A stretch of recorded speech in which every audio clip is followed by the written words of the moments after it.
Bacaan dari surat Rasul Paulus kepada jemaat di Roma. Saudara-saudara, demi Kristus, aku mengatakan kebenaran.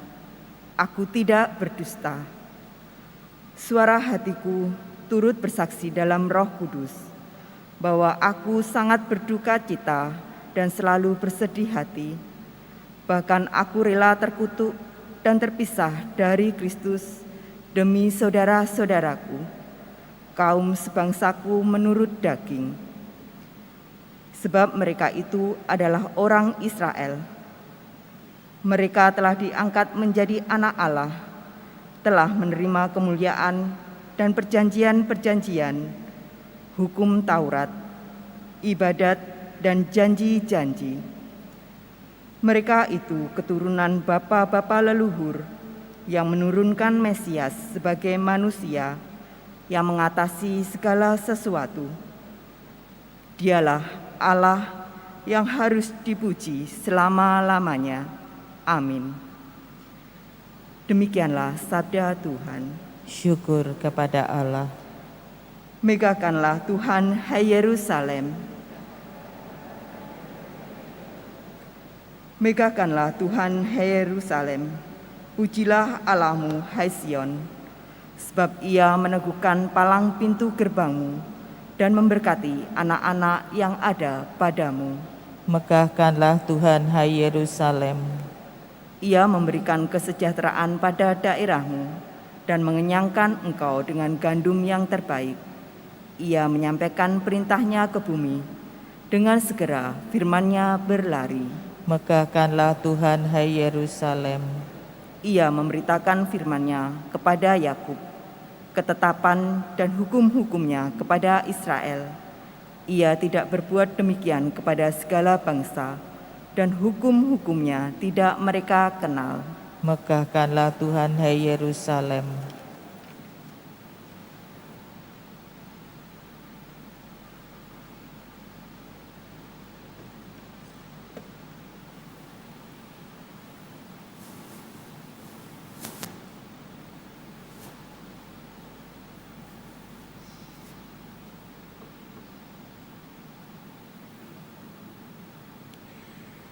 Haleluya, haleluya,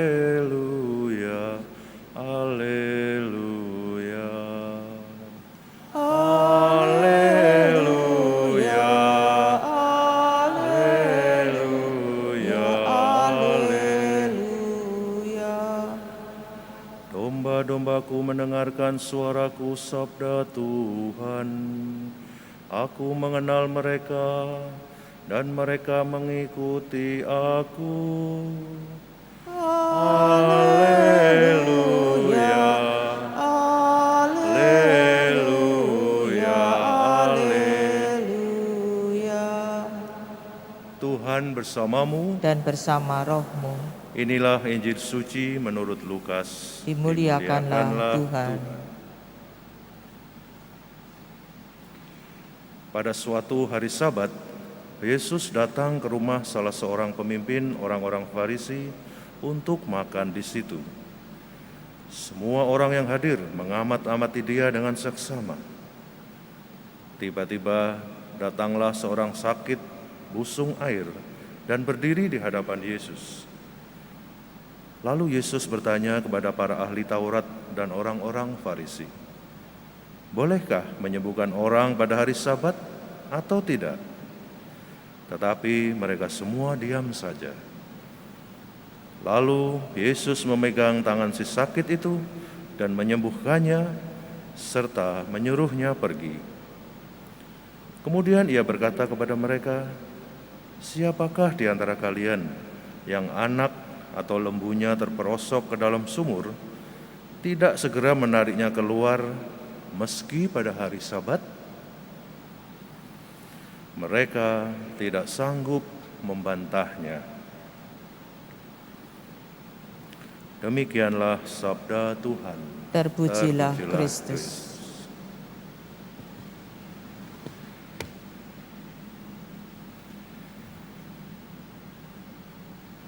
Dari sekolah dasar sampai sekolah menengah pertama mungkin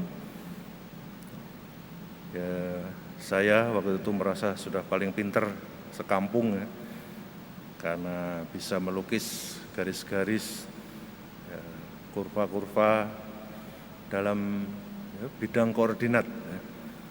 Bangga menunjukkan ya, padahal ya, lukisannya tidak baik ya, yang dibentuk oleh persamaan-persamaan yang ternyata bisa memberi kehidupan pada halaman kotak-kotak itu. Ada garis lurus, ada lingkaran, ada lenggak-lenggok yang katanya parabola dan sebagainya. Bayangkan ketika kami masuk SMA, ternyata itu hanya alas saja. Ketika guru pertama masuk, coba ini gambar apa ya? Yang saya kira dunia ini hanya ya, bujur sangkar, persegi panjang, lingkaran. Ternyata ada dimensi ketiga, ada bola, ada kubus, ada tetrahedron dan lain-lain. Dan tanya anak-anak kita yang tambah pinter ya, dunia ini ternyata bukan hanya 3 dimensi, Pak. Dimensi 4, 5 dan sebagainya. Bagaimana gambarnya? Ya hanya dalam imajinasi atau kelak dalam simulasi komputer yang hebat. Dari bidang datar ke dimensi 3 ya, harus perlu loncatan, bukan hanya kepintaran, visualisasi dan imajinasi. Sayang para ahli Taurat dan orang Farisi berkukuh untuk melihat dunia ya seperti bujur sangkar. Ya mereka seperti hidup dalam sangkar, tidak bisa melihat lebih dari itu. Hari Sabat tidak boleh apa-apa, ya kecuali diri mereka sendiri ya. Makanya Yesus sangat cepat. Kamu melarang orang lain, tidak boleh gini, tidak boleh gitu. Nah, coba anakmu terpeleset masuk ke sumur, ya, atau mama mertua atau mama jatuh di tengah jalan, kamu biarkan ya supaya diterjang ternak lainnya. Ya ini hari Sabat, ya hidup manusia juga suci. Yesus ingin membantu mereka bahwa Tuhan mereka bukan Tuhan yang jauh, bukan Tuhan yang pemarah, bukan Tuhan yang selalu mencatat semua kesalahan kita, ya untuk kelak menyiapkan palu godam untuk menghukum kita. Tuhan yang ingin melihat kita bisa mengenalinya dalam sesama. Mau lihat wajah Tuhan? Bangun pagi, ngaca. Ya. Apa yang Anda lihat? Wajah yang mulai menua, kerut-kerut, yang mulai nampak, jerawat yang tidak bisa disembunyikan ya untuk anak-anak remaja kita. Itu wajahnya siapa? Mau dicari jeleknya atau mau dikagumi ya?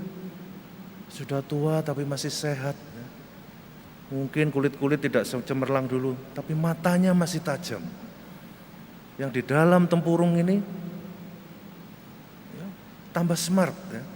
Tidak kalah sama anak-anak muda. Bisa zoom.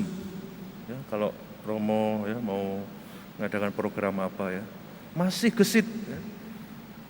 Seringkali saya menemui ya, oma, opa ya, lebih gesit dari saya. Ya, masih tahu dan ini tetangga sendiri ya, Pak Agus. Ingat detailnya apa yang terjadi 20, 35 tahun yang lalu. Ya, makanya saya kalau ke sana ya setengah diusir sama Bu Eti. Pak, ini Romo mau istirahat soalnya nyambung terus ya. Enak ya, cerdas. Menjadi setia pada aturan Tuhan ya. Ingin melakukan Taurat dengan sempurna, bukan dengan menutup diri, ya, tapi dengan membuka hati. Mereka bahkan tidak bisa melihat sabda itu menjadi manusia di depan hidung mereka, berbicara kepada mereka, memberi teladan bagaimana Tuhan mencintai kita. Tidak dengan korban bakaran dan marah-marah, lupa berdoa, besok ada petir menyambar. Tentu tidak ya. Tapi dengan mengundang kembali, dengan mengajak bicara, ya, dengan menyembuhkan tidak hanya yang fisik, tapi juga mental dan jiwa kita. Semoga semakin hari kita menerima Ekaristi ya, semakin dibuka mata hati pikiran kita. Semoga semakin serupa dengan pelindung kita, hati kudus Tuhan Yesus sendiri. Mari kita bawa persembahan kita ke altarnya. Mari kita taruh dengan bersyukur dan juga penuh harapan semua keperluan kita. Dan mohon Tuhan buka mata hatiku, bimbing pikiranku, supaya bisa memahami sabda-Mu yang sebenarnya sudah jelas di depan mata kita, tapi kadang-kadang kita pura-pura tidak melihat. Suara-suara menangis dari saudara-saudari kita yang menderita, pura-pura tidak mendengar. Tuhan Yesus, buka hatiku, Bunda Maria, doakanlah aku, supaya semakin dekat mengikuti jejak putra-Mu.